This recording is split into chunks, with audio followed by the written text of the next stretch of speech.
Well, a number of you have gotten in contact with me about my podcast that have indicated that you'd like to know a little more information about the criminal justice system. How does it work? Some of you have commented about there's a lot of criticism in the media about the criminal justice system and is it valid?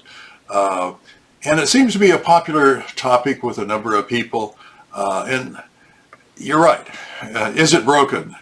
Well, there's things that could be done to improve the criminal justice system. However, it's kind of gotten a bad rap for several reasons. One is, as I said in the last podcast, we've been inundated with the mental health issue in the criminal justice, and it needs to be addressed. And I think maybe this is the time when people will give, recognition to mental health and how it affects criminals. And to some extent, we have kind of become the warehouse for the mental hospitals. Back in the 1960s, there was a concerted effort to deinstitutionalize, meaning take the mental hospitals, close them down, and put the people back on the street. Mainly, they were hoping that the cities and the counties would develop a system to take care of these people who had mental health issues. It didn't happen as far as the cities and counties stepping up. So these people were put on the street. They didn't have any supervision. They weren't being taken care of. There was no safety net for them. And that's why our homeless situation has really gotten out of hand.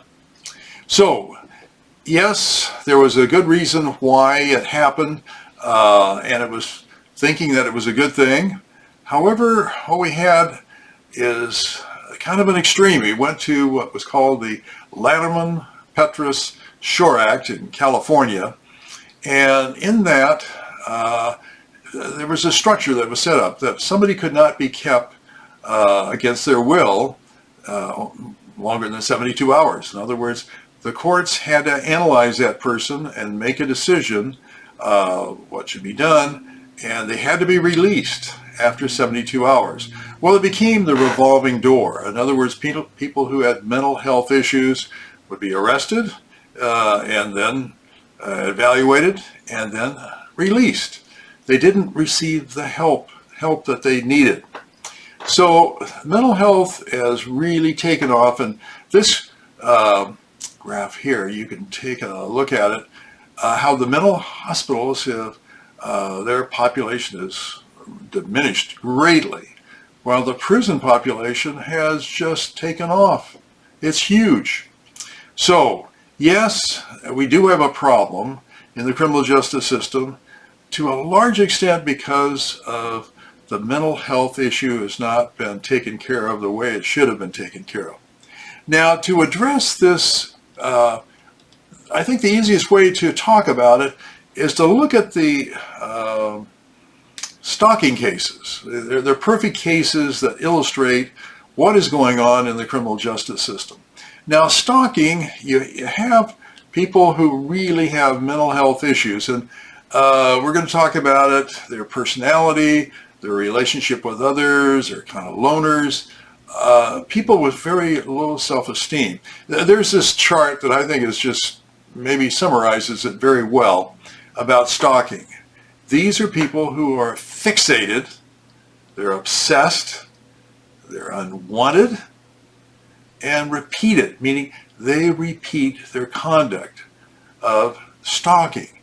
So where does this stalking begin with? Well, the one that I think most of you remember is when John Lennon was shot by Mark Chapman.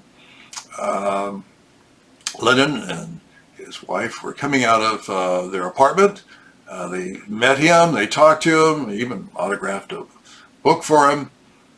And then when they came back from dinner, there he is. And Chapman takes the gun and shoots John Lennon right there. Well, his reasoning was he didn't think that John Lennon was living up to what he should be. And there was no question that Chapman was delusional, psychotic, schizophrenic. Fortunately for the criminal justice system, he pled guilty to second-degree murder, and he was sentenced to 20 years, life sentence. He's never been released. He comes up for parole, but still in prison. So that's what happened. But the other one that happened about the same time was when Ronald Reagan, who was president, came out of, I think it was the Hilton Hotel in Washington, D.C. And this person comes up, John Hinckley, and shoots him right there. And who is this, John Hinckley? Well, he was obsessed with Jodie Foster, and he wanted to be able to impress her, and he figured that, well, if he shot the president, that would cause Jodie Foster to notice him. Well, he was found not guilty by reason of insanity, and he went to a mental hospital. And there he stayed for many, many, many years, and just recently has been released from the mental hospital. So there's two of the kind of the stalking cases that we're all familiar with. And I want to talk about several stalking cases that I know very well, and some of them I did a lot of work on. And the first one I want to talk about is kind of our original one, is the Teresa Saldana one. She was a movie star. Maybe some of you remember her from Raging Bull. She was also in the Sophia Loren story. But the one that we're going to talk about most is The Defiance, that movie that she did there. Now, she was living in West Hollywood back in 1982, and she comes out of her apartment to go to her car. She was going to go to the market, and a man comes up from behind her and says, "Are you Teresa Saldana?" And she turns around, "Yes, I am." And immediately he starts stabbing her, taking a knife and stabbing her multiple times. Well, she's screaming, and fortunately there was a water delivery man at the apartment next door, sees it, comes running over, grabs the stalker, Jackson, pulls him off until the deputy sheriffs arrive. And, that saved her life. And the other fortunate part of it is they were about maybe 6 blocks away from Cedars-Sinai Hospital. The paramedics get her there. The doctors start working on her. And after 4 hours of surgery, she survives all those stab wounds. Lost 26 pints of blood. Just lucky to be alive. So, who was the stalker? Well, Arthur Jackson was from Scotland, and he was 32 years old, and he comes from a family. There's mental illness. His sister was a congenital idiot in Britain. So he has some problems there, and he sees a movie, Defiance, that Teresa Saldana has done, and he's obsessed with her. He's just, in love with her. But he knows he can't have a relationship with her because it's not going to work out. He's kind of a loner. So he figures out a plan that he will come from England all the way to West Hollywood and kill her. And he knows that in California there's the death penalty. So he will be convicted, he will be given the death penalty, and both of them will be dead. And they will be able to spend their life together in afterlife as one. Kind of a strange thinking on his part.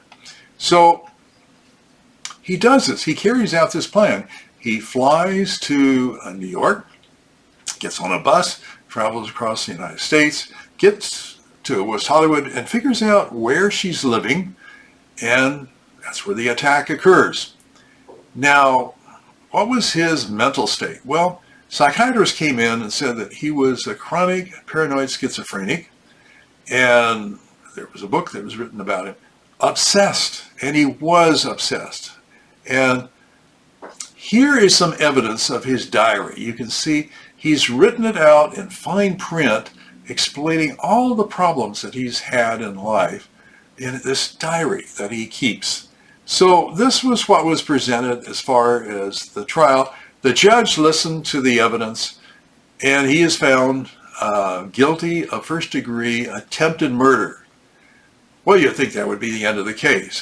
He was sent to state prison, I think it was San Luis Obispo prison, and there, after a short period of time, he starts writing letters, threatening letters, and here's one that says, "I shall give the signal to the terrorist death squads to proceed with the murders of Teresa Saldana." Another letter, he talks about the assassination target of Teresa Saldana. He is fixated and continues to write these letters. So eventually, the DA's office decided, well, we're going to prosecute him for making threats to a victim. And he's tried on that. It's the second trial. And he's found guilty, and he's sentenced to 7 years. Well, what was interesting about it was, while he's being in prison for those 7 years, the Scotland Yard contacts us and says, we've made him on a bank robbery charge in which he shot an innocent person on the outside. After the bank robbery, he ran out with a gun and he shot this guy.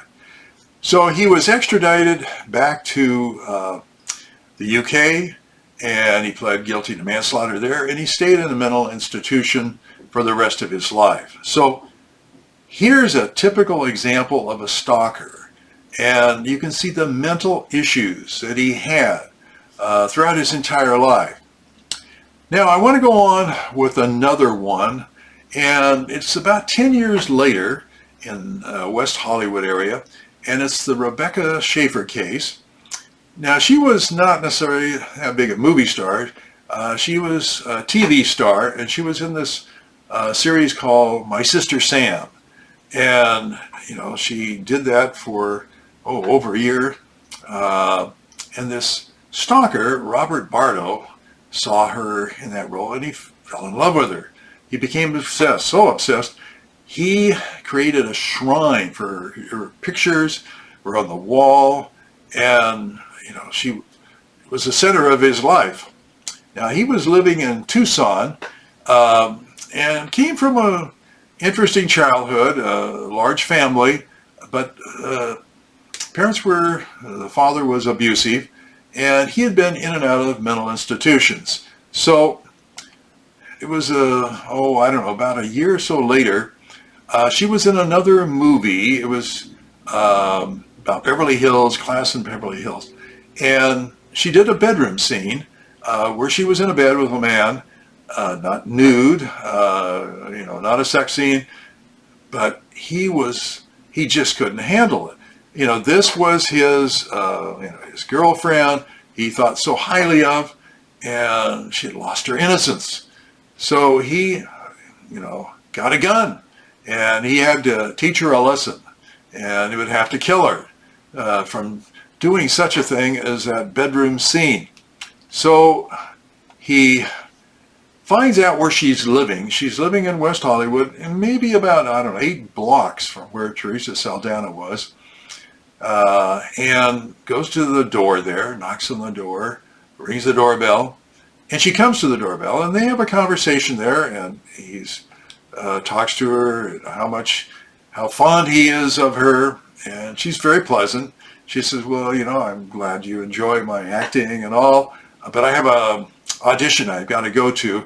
So they shake hands and they part, and everything seems fine. He's happy. She's able to go back in to finish her makeup, so she'd be ready for the audition.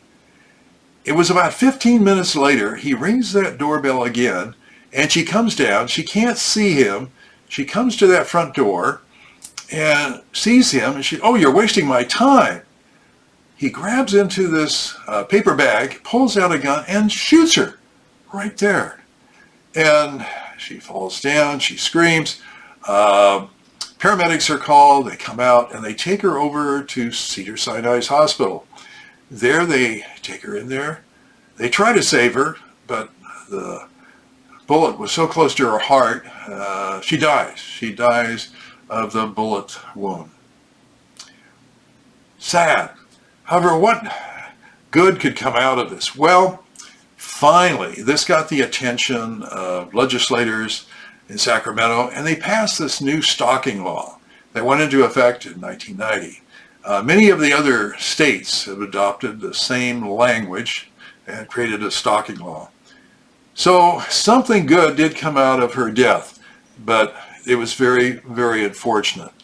Now, I want to go on with a case that comes out of that stalking new law, which you're able to use. And there's a case I did a lot of work on. It involved Madonna. At that time, she was living right below the Hollywood sign. She had a very nice home there. And there was this stalker that would keep coming over to her house and couldn't get in there. There was a gate and there was an intercom system, and he would always talk on that intercom. And one time he left a message for her, Madonna, to Louisa Chicon, I love you. Will you be my wife for keeps? Robert Dewey Hoskins. I'm very sorry. Meet me somewhere. Love for keeps. Robert Dewey Hoskins.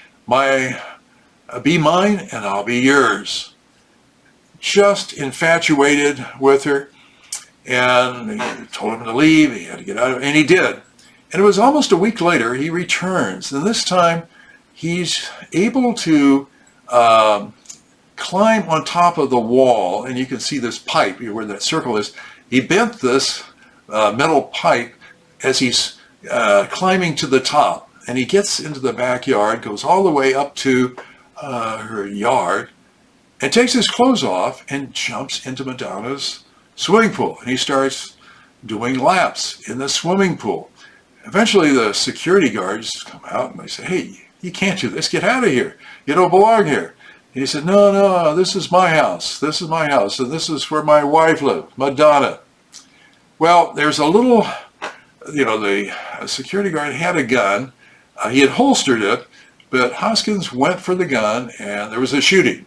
And Hoskins is shot, nothing seriously. But he drops this little heart that he had prepared, he had made, to my wife Madonna, love you, Robert Hoskins, our God for keeps. So this kind of shows the infatuation that he had.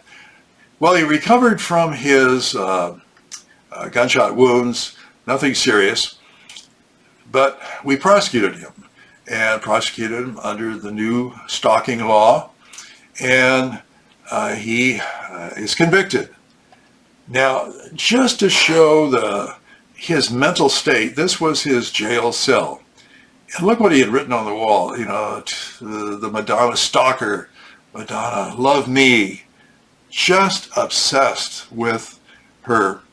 And he is sent to state prison, where he serves 10 years in state prison, and eventually is released and sent to the psychiatric unit, and he stays there. Then eventually he's released and placed in the Metropolitan Mental Hospital outside of Los Angeles. It's very, very low security. And just before Madonna was to do the Super Bowl halftime down in Miami, he disappears. And, nobody knows where this stalker is. And Madonna is going to be in front of, 80,000 people on Sunday. And this was a scary situation. So just to go show what the victims go through, here, when Madonna was testifying in the case, she said, it makes me feel incredibly disturbed that the man who threatened to kill me is sitting across the room from me in court. The court is making his fantasies come true. And she just said, hey, I've got nightmares of this guy, and I'm going to move. And she did. She moved out of that house. So that's the effect that it had on her. So that is kind of an indication about stalking and what it can do to the victims. The next stalker we're going to be talking about is Jonathan Norman. He was out in Santa Monica driving his car, and there were some elderly people crossing in a crosswalk. He guns his car and he strikes these elderly people, and some are very, very seriously injured. So he's prosecuted for his actions, and he's convicted and he's sent to state prison. He goes to state prison, and while there he's dwelling on, what had happened to him, and he's thinking about Steven Spielberg, how much he would like to have sexual relations with him and rape him. He is so fixated on that by the time he leaves state prison and is released, the first thing that he does is to try to find out where Steven Spielberg lives. And he gets one of these movie star maps that tells where all the movie stars live. He tracks him down to Pacific Palisades, and there he goes over there, and he claims he's got a package that he wants to deliver to Steven Spielberg. And he gets there, and the security people says, "Well, no, what are you doing? Spielberg isn't here right now, and no, he can't wait here for him." So he leaves. He leaves, and it's about maybe a week later. He returns in the nighttime, and he has rented a Land Rover that looks identical to Steven Spielberg's wife's car, and he parks it right across from the entrance to their home. And the security wonder, why is that car parked there? They go over and they confront him. They say, "What are you doing here?" And he says, well, he gives various excuses, and they chase him away. And he leaves. He drives away. Then about 5 hours later, he returns, and the security people see this person running through the bushes, and he's got his hands in the air like he's a bird, and he's trying to fly, and they stop him. And they say, what are you doing? And they call the police, and the police come out, and they pick him up, and they think he's, intoxicated. He's under the influence of alcohol or drugs or something. But the more the police check him out, he wasn't. So they decide, well, we're going to take him over to a mental facility, and they do. They transport him over and drop him off to have him examined. And while he's there, he walks away. He just walks away from the facility. Then about 8 hours later, he is out wandering next to the entrance to Steven Spielberg's house, and the security comes up to him. They catch him again, and they pat him down. He's got different clothes on. He's got a sweatpants, a sweat jersey on, and they find he's got in his pockets duct tape. He's got handcuffs, and he's got a cutter, a box cutter. What is going on? So they call the police again. The police come out there, and this time they search his car, and they find in the car, additional handcuffs, duct tape, as well as a rape kit list in a bag of various condoms and various things for raping an individual. So all of this is taken, and they take him over to another mental health facility, and there he is examined. And they can only hold him for 72 hours, and after 72 hours they have to release him, and they do. So he's put back on the street. So that is our stalker, and what is going to happen? Well, eventually he's prosecuted, and we try to prosecute him, the DA's office, and one of the pieces of evidence that we had was this note that we had, and here it shows how he planned to capture Steven Spielberg, how he was going to rape him, and what he was going to do to the other members of his family. So we have evidence of something going on, and he's convicted, and he's convicted of stalking, and because he has prior felonies, 3-strike law applies, so he gets a sentence of 25 years to life. So that's what happened to Norman. Now, all the stalkers we've talked about up to this point have been males, and I'm going to talk about a female stalker. And it involves John Cusack, who was a movie star in many movies, very, very popular. And there was this young lady, her name is Emily. She was from Oregon, and she became infatuated in John Cusack, came all the way from Oregon down to Los Angeles and was living down. She was a very talented young lady, but she lived out of her car. She slept in her car because she wanted to be as close as she could to Cusack. Now, at first she would send him letters, packages, and then gifts, and then offers to marry him. She wanted to marry him in the worst way, and he kind of ignored her. And eventually she started throwing letters, tied to rocks, throw them over the fence. So she continued to do that, and eventually he contacted the authorities. What should you do? They said, well, get a restraining order. And he got a restraining order on her. And this is the restraining order. You can see it. It spells out that she is to stay away. And she followed the restraining order. She did. She did stay away. Then she went over to Tom Cruise's place and was at the entrance to his estate. And eventually Tom Cruise, he got a restraining order against her, and she was arrested on that because she continued to violate it. She pled guilty to it. She was placed on probation, and she did stay away from Tom Cruise's place. But then she returned to Cusack's place down at Malibu. And one day, Cusack notices there's kind of a commotion going on out in front of his place. He sees a cabbie there, and there's an argument going on. And he notices that the lady in the cab is the stalker. So he calls the sheriff's department. They come out and they arrest Emily, the stalker. Now, her defense was that she needed, John Cusack and Tom Cruise and Nicolas Cage needed their help to put an end to the raping and the sex trade that was going on in Hollywood. So that's why she continued to want to contact them. And just to show kind of her mental state, this is one of the letters that she wrote to John Cusack that, she's doing her part. She wants everybody to tell the truth. She loves him, wants to be with him, but they have to put an end to this sex trade that's going on in Hollywood. Now, an example of her telephone calls, she would constantly, all day long, make these phone calls and would leave a voice message. I will start doing things you guys will not like. I can get vicious. And then other calls she would say, if you don't help me out, I'm really horrible things are going to start happening to you. So this was constant.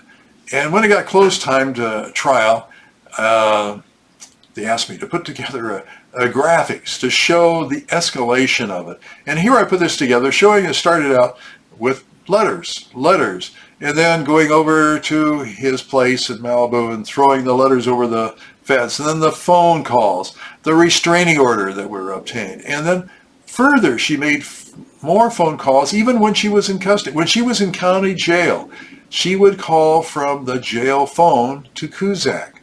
So it was never ending. She constantly wanted, and this I was showing what we were going to use in the trial to show this is the stalking law, and look at all the various things that she had done, the evidence that we had to show that she was in violation of the stalking. However, on the day when we were picking the jury, she pled guilty.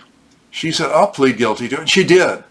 And the judge had to make a decision as to sentencing, what to do with Emily. So he gave her a 6-month jail sentence, but she'd been in 6 months, so she got credit for time served. So probation was that she enroll in a psychiatric counseling. That's what she needed. So there was a keep away order that she is to have no contact with Cusack, and she agreed to that. And if she was in contact, a violation of probation would mean 3 years in state prison. So those were the terms of probation, and I don't know whether it was 2 days or 3 days later, she is back at John Cusack's place in Malibu trying to contact him, and she's in violation of probation. So an arrest warrant is issued, and eventually we're able to track her down. She's in Las Vegas by this time.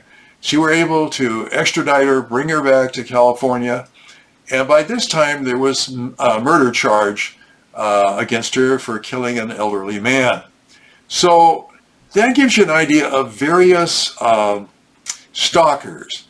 And I think you can see from what we have just described, they were all mentally ill to various degrees. Do they belong in prison? Do they belong in a mental hospital? Well, that becomes a question. What is interesting is that it seems like the criminal justice system is in a straitjacket because of these restrictions of the Lanterman-Petros-Shore Act in California. We only can keep the person in custody or detained for 72 hours. Then they have to be released. And it's what we call a catch and release. And what happens to the person? The person is put back on the street. So the Lanterman-Petros-Shore Act was a good thing in deinstitutionalizing mental health. But it had an effect of putting a straitjacket on what the criminal justice could do. It couldn't restrain these people, couldn't detain them. So it was a dumping process, of dumping the people back in the community. And these are helpless people. They couldn't take care of themselves. They needed help. So the system wasn't working. And back to what we were saying before about spotting the red flags. Can we spot red flags? With the stalking, it's easy. The fixated, the obsession, unwanted, and the repeating. So, yes, there's things that can be done.